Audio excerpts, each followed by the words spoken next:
ನಟ ದರ್ಶನ್ ಬಿಡುಗಡೆಗಾಗಿ ಒದ್ದಾಡುತ್ತಿರುವ ಸತ್ಯವಾನ್ ಸಾವಿತ್ರಿ ಸತಿ ವಿಜಯಲಕ್ಷ್ಮಿ ಅಂತಲೇ ಹೇಳ್ಬೋದು. ಹೀಗಾಗಿ ಹಿಂದೆ ದರ್ಶನ್ರವರು ಬೇರೆ ಹೆಣ್ಣು ಮಗಳ ಜೊತೆ ಸಹವಾಸ ಇದೆ ಅಂತ ತಿಳಿದು 6 ತಿಂಗಳ ಹಿಂದೆ ತಿಳಿದು ಬಂದಿದ್ದರೂ ಅದೆಲ್ಲ ತಿಳಿದಿದ್ದರೂ ವಿಜಯಲಕ್ಷ್ಮಿಯವರು ಹೋರಾಟವನ್ನು ಮಾಡಿ ದರ್ಶನ್ರವರು 90 ದಿನಗಳ ಜೈಲಿನ ಹೋರಾಟದ ನಂತರ ಅವರು ದರ್ಶನ್ರವರ ಬಿಡುಗಡೆಗಾಗಿ ಹೋರಾಟವನ್ನು ಮಾಡಿ ದರ್ಶನ್ರವರನ್ನು ಬಿಡುಗಡೆ ಮಾಡಿಕೊಂಡು ಬೇಲ್ನ ಮೂಲಕ ಬಿಡುಗಡೆ ಮಾಡಿಕೊಂಡು ಬಂದಿದ್ದರು.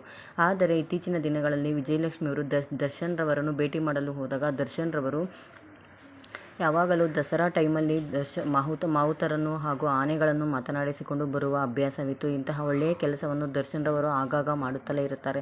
ಹಾಗಾಗಿ ದರ್ಶನ್ರವರಿಗೆ ಇತ್ತೀಚೆಗೆ ಹೆಚ್ಚು ಫ್ಯಾನ್ಸ್ ಅಂತಲೇ ಹೇಳ್ಬೋದು.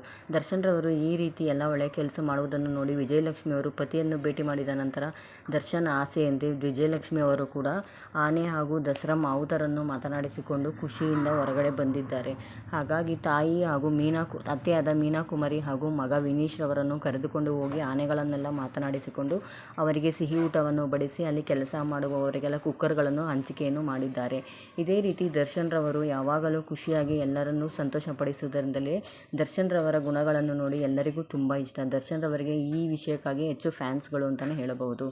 ಏನೇ ಕಷ್ಟ ಇದ್ದರೂ ವಿಜಯಲಕ್ಷ್ಮಿಯವರು ಪತಿಯನ್ನು ಹೊರಗೆ ತರಲು ಹರಸಾಹಸ ಮಾಡುತ್ತಿದ್ದಾರೆ.